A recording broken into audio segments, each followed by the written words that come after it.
ಸರ್ವೇ ಭವಂತು ಸುಖಿನಃ. ಇಂದಿನ ಪಂಚಾಂಗವನ್ನು ನೋಡೋಣ. ಇಂದು ಶ್ರೀ ಪರಾಭವ ನಾಮ ಸಂವತ್ಸರಿ ಉತ್ತರಾಯಣಿ ಗ್ರೀಷ್ಮ ಋತುವು ಅಧಿಕ ಜ್ಯೇಷ್ಠ ಮಾಸೆ ಕೃಷ್ಣ ಪಕ್ಷೆ ಇಂದು 3ನೇ ತಾರೀಕು ಬುಧವಾರ ತೃತೀಯ ತಿಥಿ ಹಾಗೂ ಇಂದು ಪೂರ್ವಾಷಾಢ ನಕ್ಷತ್ರ. ಮೇಷರಾಶಿಯವರಿಗೆ ಇಂದು ಸ್ವಲ್ಪ ಕಷ್ಟಕರವಾದಂತಹ ದಿವಸ, ಆದರೂ ಕೂಡ ನಿಮ್ಮ ಕಾರ್ಯಕ್ಷೇತ್ರದಲ್ಲಿ ಯಶಸ್ಸನ್ನು ಸಾಧಿಸಬಹುದು. ಹಿಂದಿನ 2-3 ದಿನಗಳಲ್ಲಿದ್ದಂತಹ ಮನಸ್ಸಿನ ಬೇಸರ ಎಲ್ಲವೂ ಇವತ್ತು ಮಾಯವಾಗುತ್ತೆ. ಮಧ್ಯಾಹ್ನದ ನಂತರ ಮನಸ್ಸಿಗೆ ಹೆಚ್ಚಿನ ನೆಮ್ಮದಿಯನ್ನು ನೀವು ಕಾರ್ಯಕ್ಷೇತ್ರದ ಯಶಸ್ಸಿನ ಮೂಲಕ ನೋಡಬಹುದು. ವೃಷಭ ರಾಶಿಯವರಿಗೆ ಮಧ್ಯಾಹ್ನದವರೆಗೂ ಕೂಡ ನಾನಾ ರೀತಿಯ ಯೋಚನೆಗಳು ನಿಮ್ಮನ್ನ ಕಾಡ್ತಾ ಇರಬಹುದು. ಮಧ್ಯಾಹ್ನವಾದ ನಂತರ ಭಾಗ್ಯೋದಯವಾಗಿ ಸಮಾಧಾನ ಪ್ರಾಪ್ತಿ. ಮಿಥುನ ರಾಶಿಯವರಿಗೆ ಮಧ್ಯಾಹ್ನದವರೆಗೂ ಕೂಡ ಸ್ವಲ್ಪ ಕಷ್ಟಕರವಾದಂತಹ ದಿವಸನೇ ಆಗಿರಬಹುದು. ಆದರೂ ಕೂಡ ಮಧ್ಯಾಹ್ನವಾದ ನಂತರ ಒಮ್ಮೆಲೆ ಎಲ್ಲವೂ ಬದಲಾಗಿ ನಿಮಗೆ ಇನ್ನೂ ಸ್ವಲ್ಪ ಮನಸ್ಸಿಗೆ ನಾವೊಬ್ಬನೇ ಇರಬೇಕು ಅನ್ನುವಂತಹ ಭಾವನೆ ನಿಮಗೆ ಬರಬಹುದು. ಕರ್ಕ ರಾಶಿಯವರಿಗೆ ಮಧ್ಯಾಹ್ನದವರೆಗೂ ಕೂಡ ನಿಮ್ಮ ಜಯ ಅನ್ನುವಂಥದ್ದು ಒಂದು ನಡೀತಾ ಇರುತ್ತೆ. ನಿಮ್ಮ ಎಲ್ಲ ಚಟುವಟಿಕೆಗಳಲ್ಲೂ ನೀವು ಹೇಳಿದ್ದೇ ನಡೀತಾ ಇರುತ್ತೆ. ಮಧ್ಯಾಹ್ನವಾದ ನಂತರ ಪ್ರೀತಿ ಪಾತ್ರರೊಡನೆ ಬಹಳ ಸುಮಧುರವಾದಂತಹ ಕ್ಷಣಗಳನ್ನು ಕಳೆಯುವಂತಹ ಅವಕಾಶವನ್ನು ನೀವು ಪಡೆಯಬಹುದು.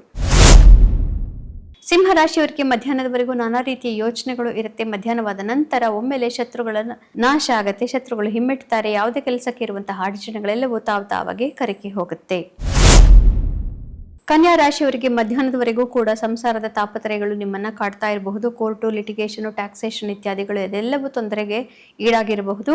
ಮಧ್ಯಾಹ್ನವಾದ ನಂತರ ನೀವು ಹಣಕಾಸಿನ ವಿಚಾರದ ಬಗ್ಗೆ ಯೋಚನೆಯನ್ನ ಮಾಡ್ತೀರಿ ಹಾಗೂ ನಿಮ್ಮ ಕ್ರಿಯಾಶೀಲತೆಯನ್ನ ಉಪಯೋಗಿಸಿಕೊಂಡು ಕೆಲಸದಲ್ಲಿ ಜಯವನ್ನ ನೀವು ಖಂಡಿತ ಸಾಧಿಸಬಹುದು. ತುಲಾ ರಾಶಿಯವರಿಗೆ ಮಧ್ಯಾಹ್ನದವರೆಗೂ ಪರಾಕ್ರಮ ಚೆನ್ನಾಗಿದೆ, ಆತ್ಮವಿಶ್ವಾಸ ಚೆನ್ನಾಗಿದೆ. ಮಧ್ಯಾಹ್ನವಾದ ನಂತರ ಒಮ್ಮೆಲೆ ಎಲ್ಲವೂ ಬದಲಾದಂತೆ ತೋರುತ್ತೆ. ನಾನಾ ರೀತಿಯ ಯೋಚನೆಗಳು ನಿಮ್ಮನ್ನ ಕಾಡಲಿಕ್ಕೆ ಶುರುವಾಗಬಹುದು. ವೃಶ್ಚಿಕ ರಾಶಿಯವರಿಗೆ ಮಧ್ಯಾಹ್ನದವರೆಗೂ ಸಂಸಾರದ ತಾಪತ್ರಯಗಳು, ಸಂಸಾರದವರ ಯೋಗಕ್ಷೇಮ ಇತ್ಯಾದಿಗಳನ್ನ ನೀವು ನೋಡ್ತಾ ಇರ್ತೀರಿ. ಮಧ್ಯಾಹ್ನವಾದ ನಂತರ ಆತ್ಮವಿಶ್ವಾಸ ಒಮ್ಮೆಲೆ ಹೆಚ್ಚಾಗತ್ತೆ. ಬಂಧು ಬಾಂಧವರೊಡನೆ ಸರಸ ಸಲ್ಲಾಪ ಇತ್ಯಾದಿಗಳನ್ನ ನೀವು ಕಾಣಬಹುದು.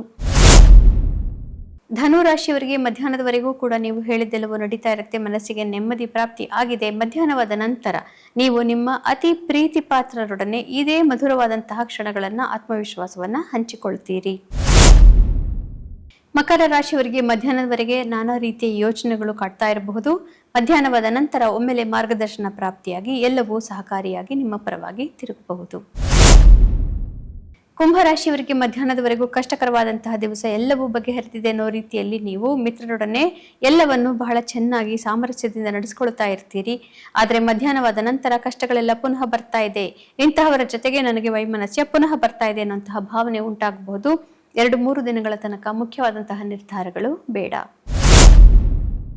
ಮೀನರಾಶಿಯವರಿಗೆ ಮಧ್ಯಾಹ್ನದವರೆಗೂ ಕೂಡ ಕಾರ್ಯಕ್ಷೇತ್ರದ ಜವಾಬ್ದಾರಿಗಳು ತುಂಬಾನೇ ಹೆಚ್ಚಾಗಿರುತ್ತೆ. ಮಧ್ಯಾಹ್ನವಾದ ನಂತರ ಪ್ರೀತಿ ಪಾತ್ರರೊಡನೆ ಬಹಳ ಸುಮಧುರ ಕ್ಷಣಗಳನ್ನು ಕಳೆಯಬಹುದು.